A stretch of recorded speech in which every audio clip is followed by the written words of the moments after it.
नमस्कार। जनपक्ष में आपका स्वागत है। मैं हूं प्रियदर्शन। दोस्तों, क्या भारत और पाकिस्तान के बीच क्रिकेट मैच नहीं होने चाहिए? मोटा तर्क तो यही बताता है कि ये मैच नहीं होने चाहिए, क्योंकि पाकिस्तान एक तरफ खेलने की बात करता है, एक तरफ पानी चाहता है, दूसरी तरफ सरकार के शब्दों में खून बहाता है। ये सच है कि बरसों से पाकिस्तान भारत की ज़मीन पे आतंकी हमले कराता रहा है। जैश और लश्कर और तमाम आतंकी संगठनों के बेनामी और तरह तरह के संगठन वहाँ मौजूद हैं, जिनको वहाँ संरक्षण मिलता है और ट्रेनिंग मिलती है, और वहाँ से वो अलग अलग हमले कराते हैं। पहलगाम जिसकी ताज़ा मिसाल है। इस हमले के बाद भारत ने कार्रवाई भी की, लेकिन और बीसीसीआई और भारत सरकार दोनों ये कह चुके हैं कि खून और पानी साथ साथ नहीं बह सकता, खेल और आतंकवाद एक साथ नहीं हो सकते। ये ज़रूर कहा गया कि जो अंतर्राष्ट्रीय मुकाबले हैं, जैसे विश्व कप है, जैसे एशिया कप है, उनमें भारत को पाकिस्तान के साथ खेलना पड़ सकता है, क्योंकि अंततः अंतर्राष्ट्रीय कूटनीति की अपनी मजबूरियां होती हैं, और हम कई बड़े टूर्नामेंट अगर कराना चाहते हैं, हम ओलंपिक कराना चाहते हैं, हम एशिया कप कराना चाहते हैं, तो हमें ये रियायत देनी पड़ेगी। यहाँ तक बात ठीक है, लेकिन इस पूरे मुद्दे पे मैं थोड़ा असहमत होने की इजाज़त चाहता हूँ।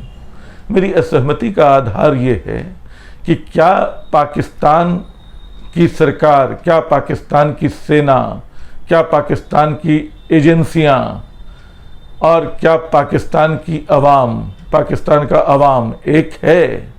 क्या पाकिस्तान की सरकार पूरा पाकिस्तान है? जो हमला पहलगाम पे कराया वो पाकिस्तान की सरकार ने कराया या पाकिस्तान की जासूसी एजेंसियों ने कराया? आईएसआई जैसी बदनाम एजेंसी उसके पीछे रही हो सकती है। पाकिस्तान की सेना ने कराया, लेकिन पाकिस्तान पूरा वो नहीं है।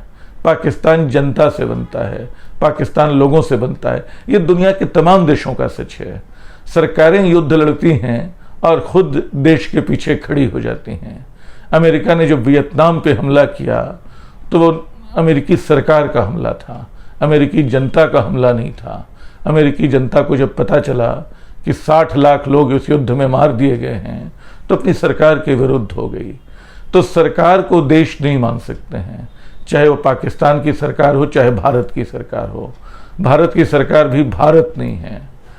तो इस तर्क से अगर देखें तो भारत और पाकिस्तान दो ऐसे देश हैं जो बिल्कुल पड़ोसी हैं, जिनमें बहुत कुछ साझा है।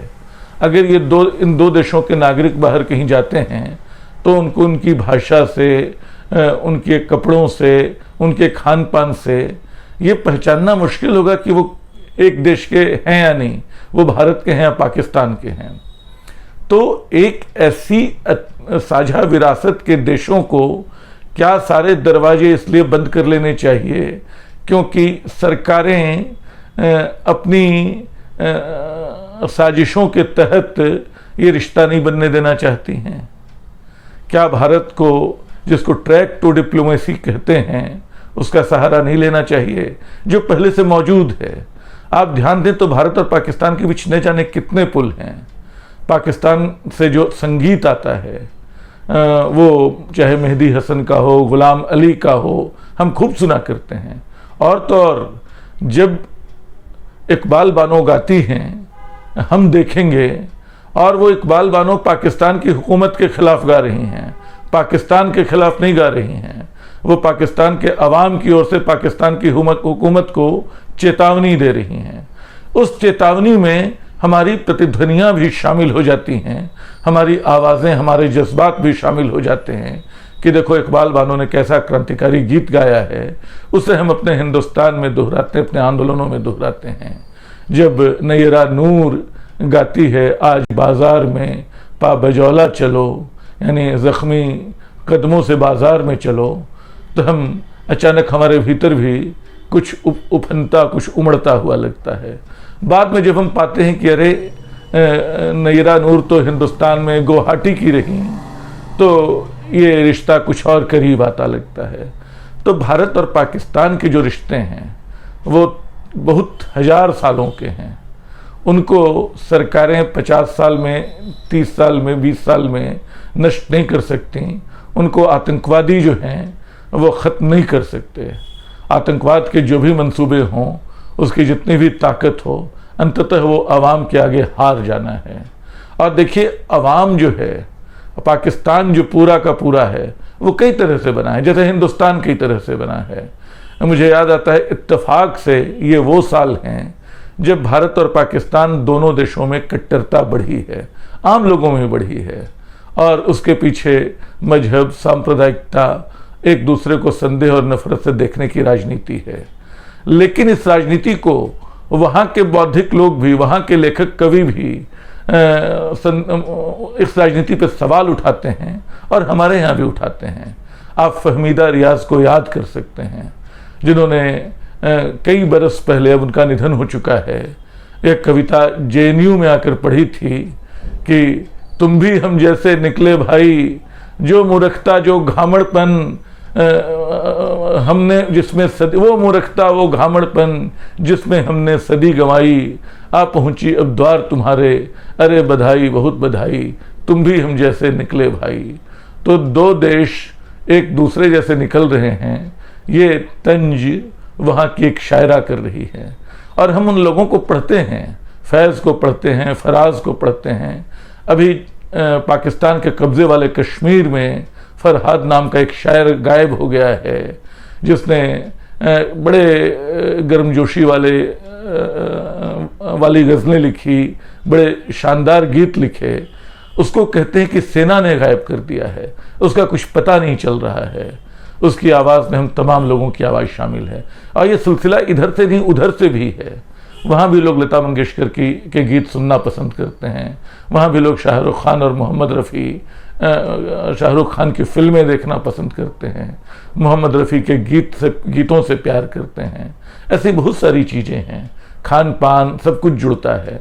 और आम अनुभव यह है कि अगर कोई पाकिस्तान जाता है तो वहाँ की मेहमान नवाजी से अचानक वो बदल कर लौटता है। यही हाल हिंदुस्तान का है कि उधर से आए लोग यहीं बस जाना चाहते हैं कई बार।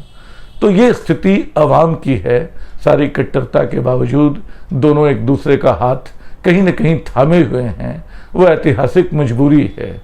मुझे अभी ख्याल आ रहा है कि बरसों पहले, शायद 2003-04 की बात होगी, NDTV में डॉक्टर प्रणय राय ने एक इंटरव्यू परवेज मुशर्रफ का किया था। परवेज मुशर्रफ क्रिकेट के बड़े शौकीन थे, और आपको याद होगा कि किस तरह उन्होंने पाकिस्तान में जब भारत जीता था 2003 में, उन्होंने धोनी के बाल सहलाए थे और उस पर सवाल पूछे थे हंसते हुए। तो प्रणय राय ने मुशर्रफ से पूछा कि अगर दोनों देशों की साझा टीम बन जाए तो उसका ओपनर कौन होगा। मुशर्रफ पहले इस सवाल को टालते हैं, कहते हैं कि नहीं, ये काल्पनिक सवाल है। लेकिन डॉक्टर राय जब जोर देते हैं तो वो धीरे से बोलते हैं कि सचिन तेंदुलकर। परवेज मुशर्रफ जो पाकिस्तान के राष्ट्रपति रहे, सेनाध्यक्ष रहे, उनको भी ये हकीकत समझ में आती है कि जब दोनों मुल्क जुड़ेंगे, जब दोनों मुल्कों में कुछ साझा होगा तो एक दूसरे का लेन देन होगा। सचिन तेंदुलकर को सबसे बड़े बल्लेबाज के रूप में स्वीकार करना होगा। तो अगर हम क्रिकेट खेलेंगे, अगर हम संगीत सुनेंगे, अगर हम फिल्में देखेंगे एक दूसरे की, अगर एक दूसरे के कलाकार, एक दूसरे देशों के कलाकार आपस की फिल्मों में काम करेंगे, अगर एक दूसरे देशों के गायक, हम नुसरत को सुनते हैं तो लगता है कि हमारा गायक है, हम कुमार गंधर्व और दूसरे लोगों को शायद वहाँ उसी तरह सुना जाता होगा। तो जब ये साझा बनेगा, जब आवाम के बीच घनिष्ठता बढ़ेगी, तो आतंकियों की साजिश, सरकारों की साजिश नाकाम होगी, वो अलोकप्रिय होंगे। इस बात को हमें भूलना नहीं चाहिए। क्रिकेट हो, संगीत हो, सिनेमा हो, जबरन नहीं लेकिन सहज भाव से हमें भागीदारी बढ़ानी चाहिए।